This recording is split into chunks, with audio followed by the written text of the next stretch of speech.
That's only on Southwest Airlines. So, I think it's a really interesting. If you look in the Hadoop space, companies like Platfora, I think it's a very interesting. They just announced recently. And another one I like is Decide.com. I don't know if anyone's familiar with that one. It's a consumer app that leverages big data to help you decide should you buy a new cell phone or should you buy a new set of headphones, these sorts of things. And I think it's a really interesting look at price trending and sort of packaging very simply that folks like my mom could even use Decide.com and leverage big data. So I think that's very interesting. I thought there's a lot of innovation going on in the application layer, taking advantage of these architectures. The other is sort of the privation of languages and tools. So if you think about Hadoop, I don't know who's familiar with Hadoop in the room, but very powerful but somewhat immature technology. And I think you're seeing a lot of investment in making that easy. Things like service offerings. We were talking a little bit earlier with Luke about that. But also sort of tools coming on top like SQL and things that have been around for 100 years that make lives easier for the enterprise. So I tend to focus in those areas. Okay. How about Gina? For us, it's kind of our focus has been we kind of followed the mandate from the Obama administration back in 2009 to make our data more transparent, to open up the data to our taxpayers and citizens. So upon that mandate, we made a concerted effort to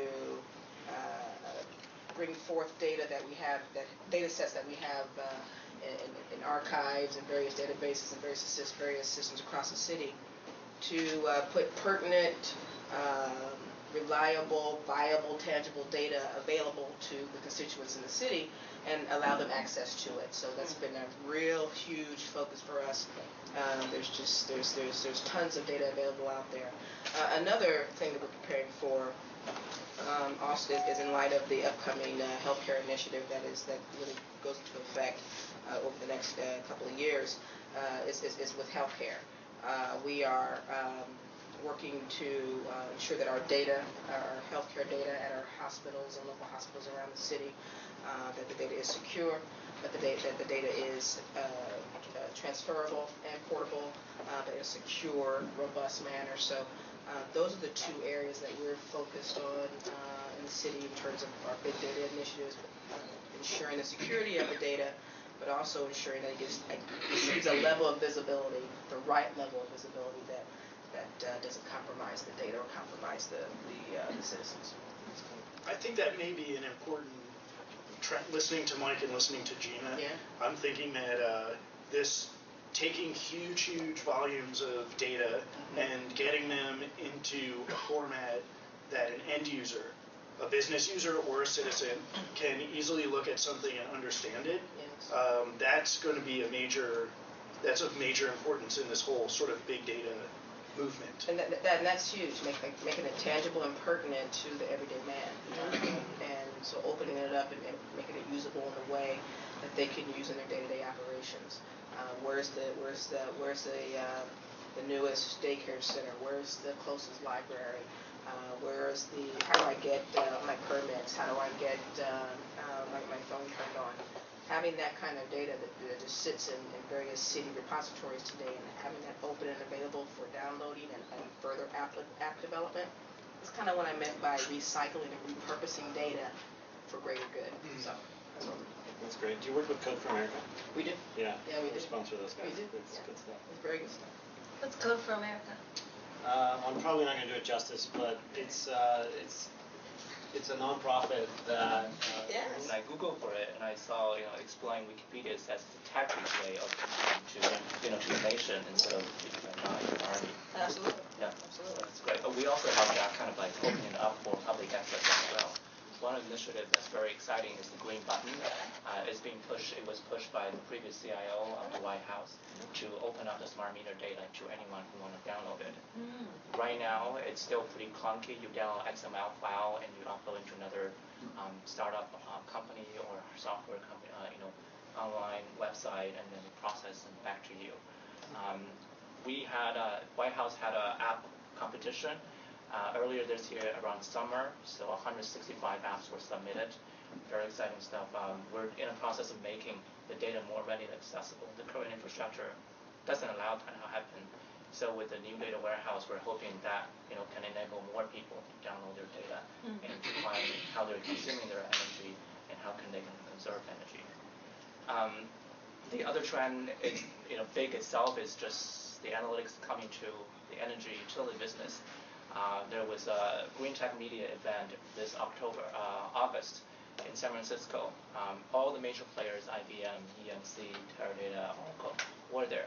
One startup company who has already been working in this area for about a year, he said he's really excited. Half a year ago, nobody was talking about analytics in the energy industry.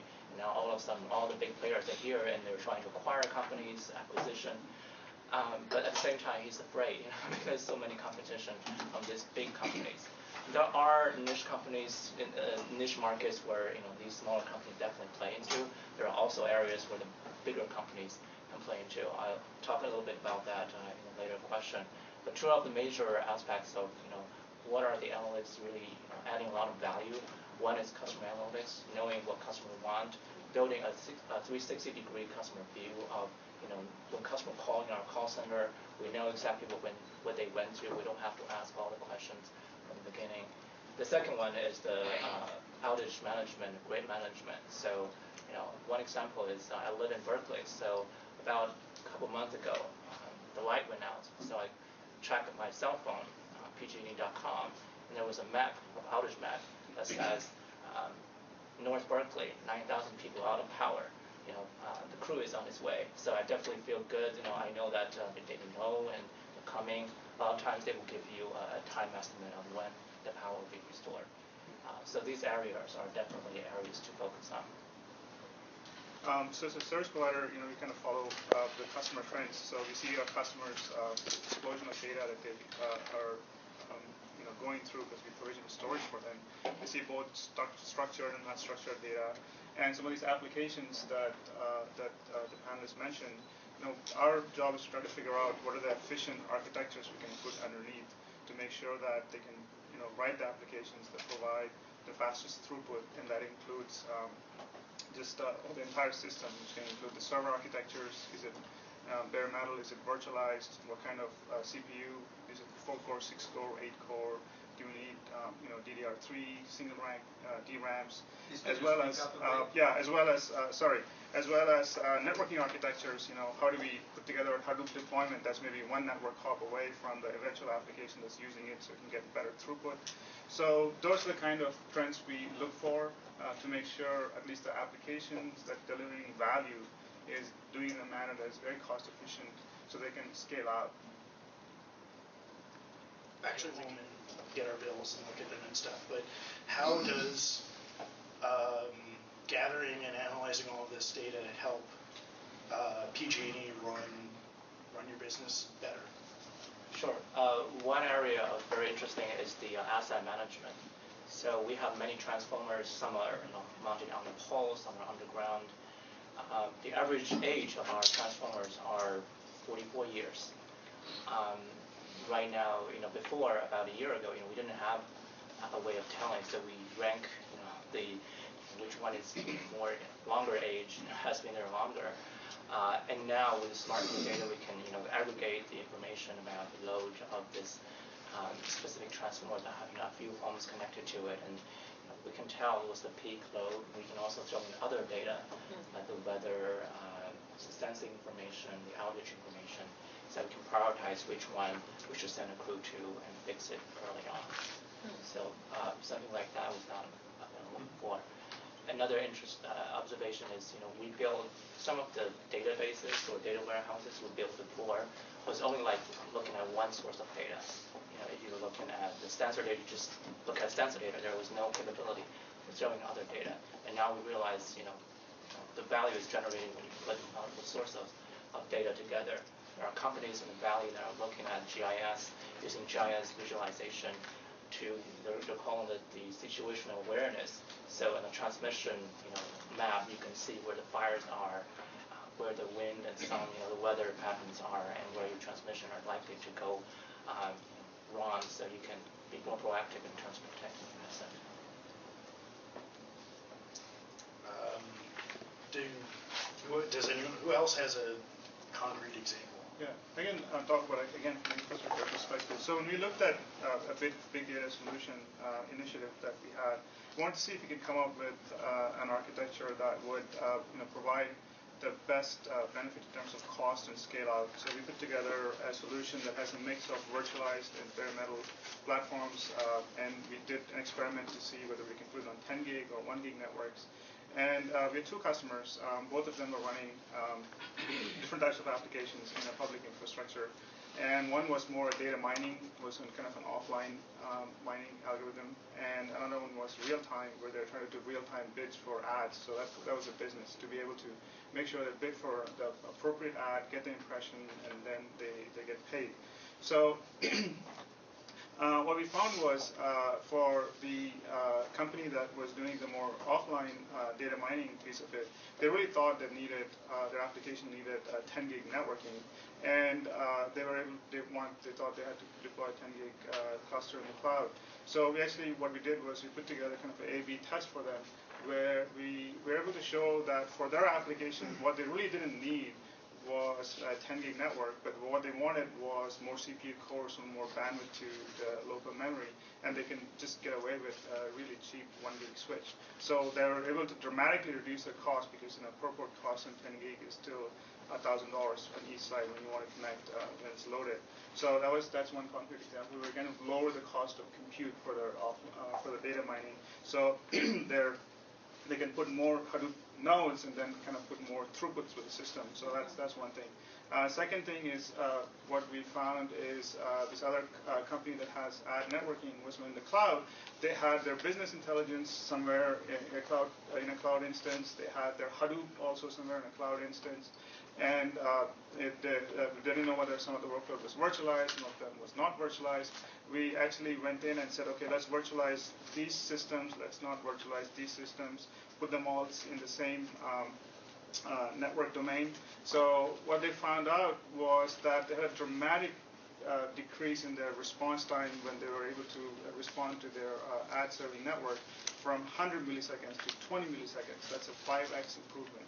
And also on a 1 gig network. So this is kind of an example of how we can build platforms that can deliver value to a customer, so they're not spending money on just the hardware, but at writing the application and delivering value. So those are real A/B tests that we did that delivered value to the customer. So they obviously switched to our platform rather than sticking with Amateur video, amateur communication, people texting, people using Facebook to communicate. I think that leveraging having social networking bleed into a business case now, truly bleed into business use. I think that's one of the next phases of growing big data and growing communications and emergency management. Leveraging the opportunity for social networking vehicles to communicate, allow folks within neighborhoods to communicate with one another, allow hospitals and emergency response factions to be able to communicate within among themselves. I think leveraging those types of tools and presenting those type of statuses and intake of information is a vehicle to help with emergency management. And again, that's a kind of a constant theme that you see a lot of amateur videos, and you see amateur cameras and all of that going on, where people are communicating what's going on in my neighborhood. I think that we would do well by leveraging that in some way and parlaying that into our design in terms of and our process of how we conduct our emergency management response actions. Now, additionally, this is kind of under development right now. It's kind of stalled out right now, but there's a national effort underway to develop a private public safety network for folks for first responders, where they alone have access to a particular band, where they alone can traverse data, voice and data that is isolated and exclusive to them for their use, again, to better respond, to better provide awareness, to better communicate when disasters occur. So I think, when we have these disasters, people, it's the necessity is the mother of invention, right? So when these kind of disasters occur, people come up with very unique ways to survive, very unique ways to communicate, very unique ways to do anything day to day. If we leverage some of that, make those things available on a more enterprise basis, again, via social networking or via tools that will allow a more broad access to those things. So one thing that I sort of... But they were very much looking beyond their database to score loan applications, right? And when the credit crisis hit, a number of years ago, and they were refreshing their models very quickly, and what they could do is they could look beyond into sort of your application into social networks and who you're connecting with, and your university and your ATMs if you'd open up that information. And they actually survived very well out of the crisis. They're one of the few banks that didn't get hit very hard because they made smart loans. The other examples that made smart loans were the very small banks that didn't sell them into they did loans with people they know. But this was a pretty big bank that leveraged third-party data to really create better loans, and they came out of the recession and actually acquired a bunch of banks and are growing very quickly. So not exactly saving lives, but at least sort of driving the bottom line and changing the way they look at how they issue loans to individuals. So are other banks adopting that now? Have they used that as you see it pretty pervasively. I think that that's a big push. The other thing you see in the bank is the stress test, which is sort of I think it's a federal mandate that if you're a bank and you have X number of loans, you have to run it. I think they do it quarterly or something, but it's basically a test to say, is your bank going to fail, right? And you see a lot of investment in that and using big data around how do you make sure that we're not over leveraged and we don't end up owning leverage. So there's data collection, data management, data analysis, and we're calling it all big data, but in some ways those are, I don't know if they're separate problems. Are they joint problems? I don't know. How do you see? Because I think I get focused on products, and I'm seeing products that collect data, and other products that sort of combine data, and other products that will do analysis. So I guess I'm wondering where we're going to end up. Are we going to end up with 3 separate or 5 or 6 separate classes of data product, or are we going to see some sort of more encompassing software ecosystem that can actually handle? Today is you do have multiple products. I think you were describing MDM and ETL and all these sort of animals you shove together to make big data real, right? And I think that that's the reality of today. It's expensive in a lot of cases because you're buying from many vendors, and their systems are rather expensive. My personal opinion is the trend is collapsing that into very much open source. I think that the ETL vendors of the world and these data transformation vendors that are collecting data are being disrupted right now. I think Hadoop is very disruptive in that it's a very low cost, scalable way. You dump everything in there and you can grind on it in parallel at capacity. So, my personal view is I think you'll see some consolidation of all these different platforms as functionality of some of these open source projects come up. Will we ever get to one giant system? I think so. Yeah. Well, we don't really have one giant system or anything. No, but, exactly. I mean, it's a good question. No, it's a great question. I mean, or is it going to get easier, I think, is sort of what I'm getting at. That, now you sort of end up in a situation where you really need people who have expert knowledge in different disciplines to combine efforts and build something. And whether it's and also even just to look at to normalize data between different data sets. You need to know, in a way, you need a human being to look at things and make an intelligent decision.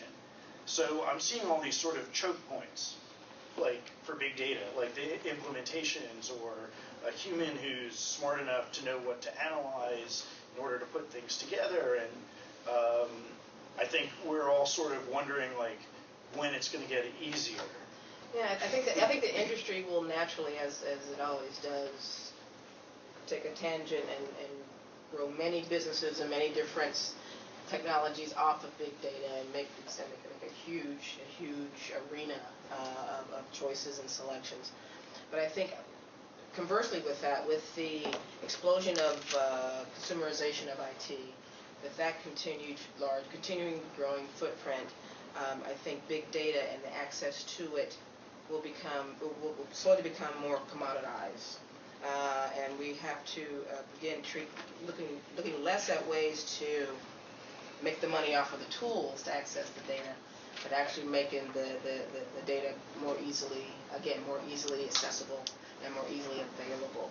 You can see the trend of, I think we'll talk about some of the numbers today, of how with Windows 8, I don't want to casting dispersions on any Microsoft folks here, but how the Windows 8 was supposed to, what the hope was to, this explosion of PC purchases, and the contrary has happened. People want their personal devices, their personal systems, their personal tablets and smartphones. We want to consumerize information, and we want access to it in our own personal way. And so we have to be careful. Big data for big corporations, yeah, that's always going to be there.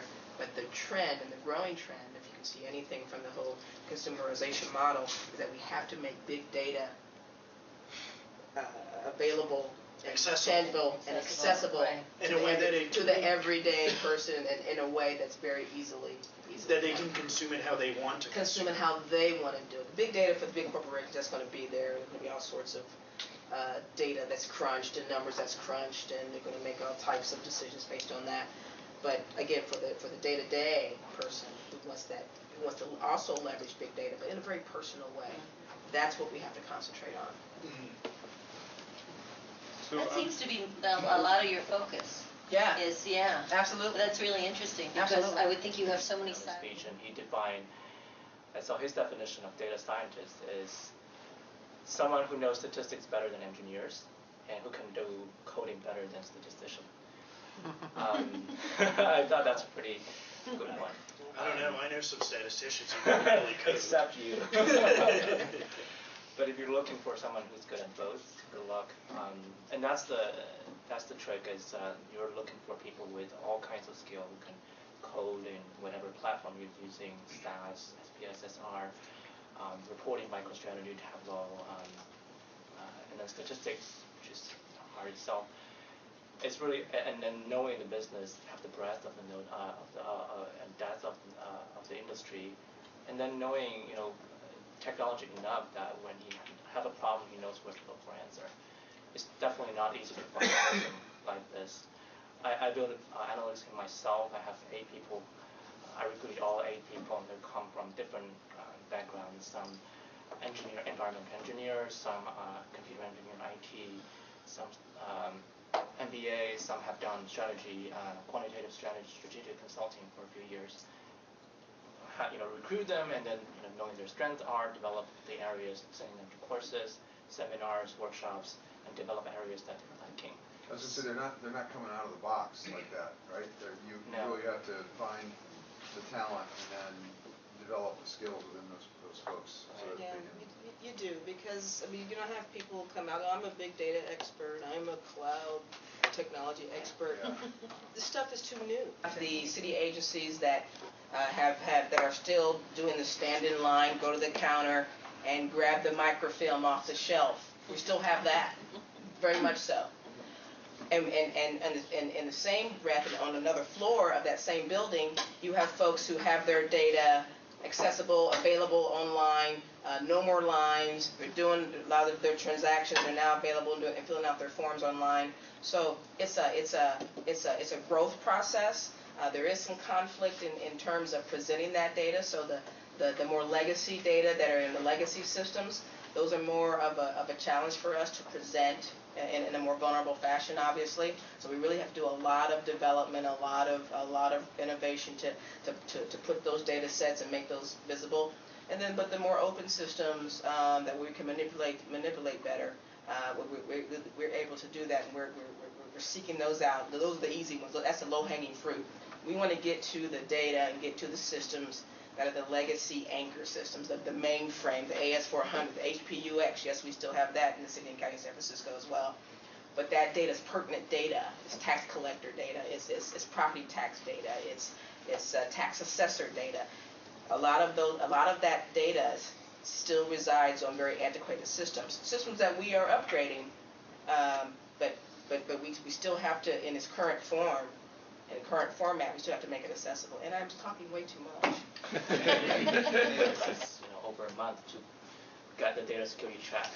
We're working with Wharton School of Business, where we're doing a kind of a Kaggle-like outsourcing competition with giving out some of customers' data to researchers around the world. We pick some proposals with the data, and after a few months come back with solutions or findings.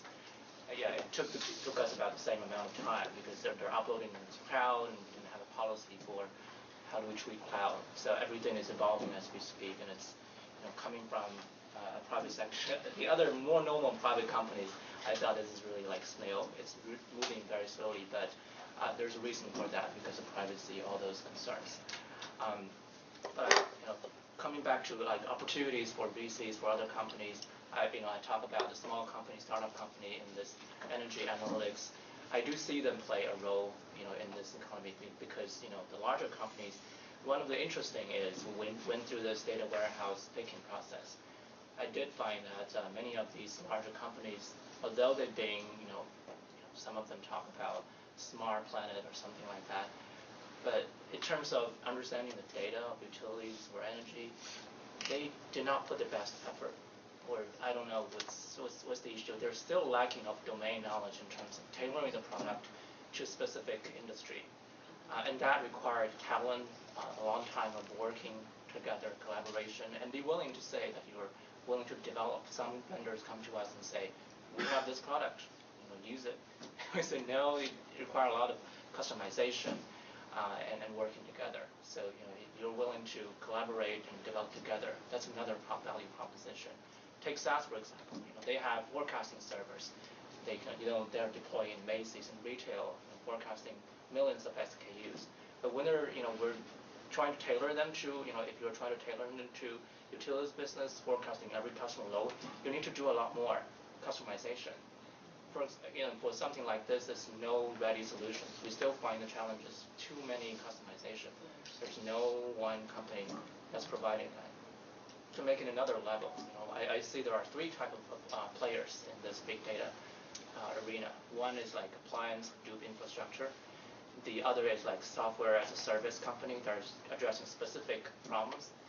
The third one are companies that are have good models, good algorithm. They're trying to use a tool to solve problems, but they don't necessarily know the business, understand the problem. So in the future, I see the merge of all three. They have to work together. And companies like utility, large corporations, they don't want to deal with several companies. You want to deal with one company so you can address specific problems, but allow enough flexibility so that I don't know what I don't know, so I can explore with data and finding things. So I think that's the trend. That's maybe the opportunity to consider.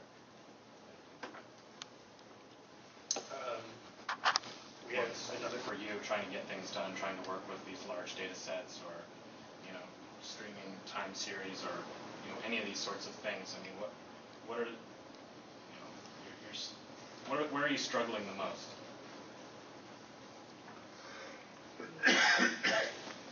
Let's get moving. Come on.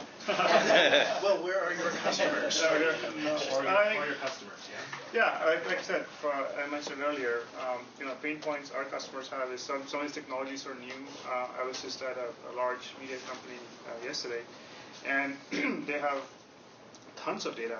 And I asked them, are you guys looking at big data? They're like, no, we don't know how to use Hadoop, as an example. So interaction. At the time, requirement is not very stringent. Smart meter data is yesterday's meter today. But when you're talking about more real time, is when it comes to grid operations, the sub-second ones. I actually don't work on those, but I would imagine you don't store all of them. You have maybe some kind of complex event processing where you put in some rules to trigger some alarms or whatever alert, and then you analyze and dispatch reaction, and then you don't need to store all the data. If it probably is not feasible to store all those data on your centralized repository. I know a big pain point for us is we receive lots of requests for information, and so responding to that need. So we receive requests from all over the world, various media outlets, various citizens, just very everyday people. We have to respond to those requests for information. There's a mandate, a legal mandate for us to do that, and the requests are in the hundreds per month. I mean, it's keeping up with the demands for the data. So with the advent of technology and storing a lot of data, people know that we have it in some capacity somewhere. So having the capacity and the ability to get the data, speed of delivery to deliver the data requests, that is a growing beast for us that we're working very hard to tame. So we're kind of victims of our own design and success in a way. But it means it's working. It's working, and it's spawning more work. Yeah. Does it mean performance is important? Performance of how we get the data, or How what do you mean? deliver the information? Absolutely. The better we're able to do that, clearly, the better we're able to respond. But we're a nation, we're kind of a race of, we want more. Once we do something well, how can we do? I want more. So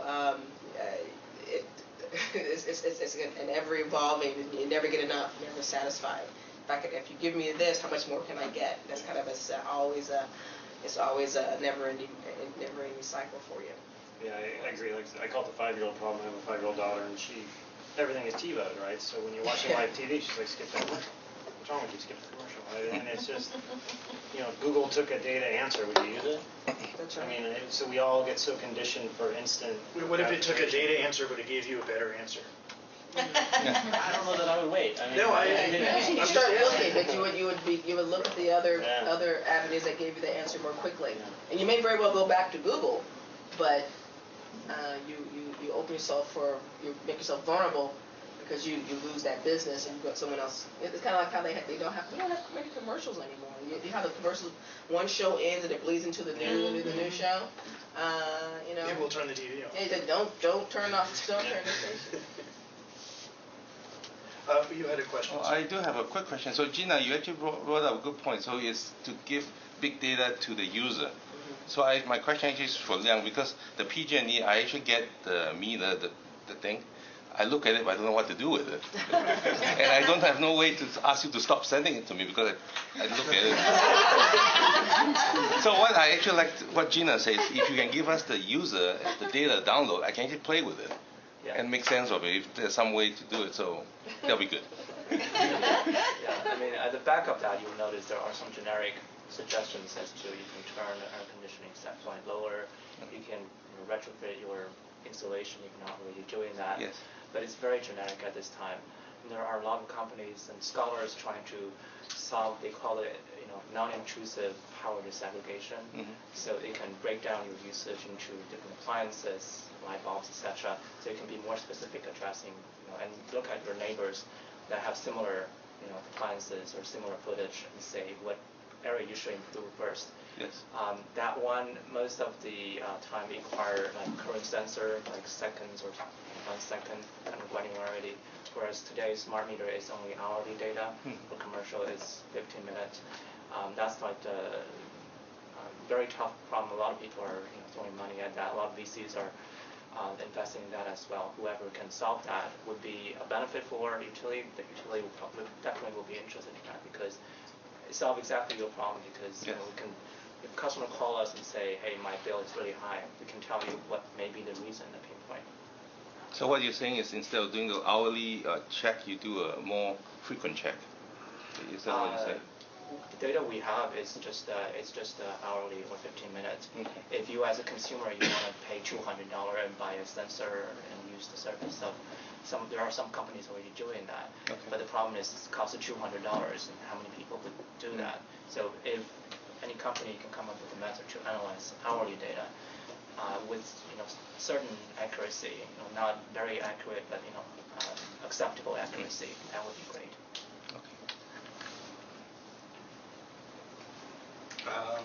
More questions?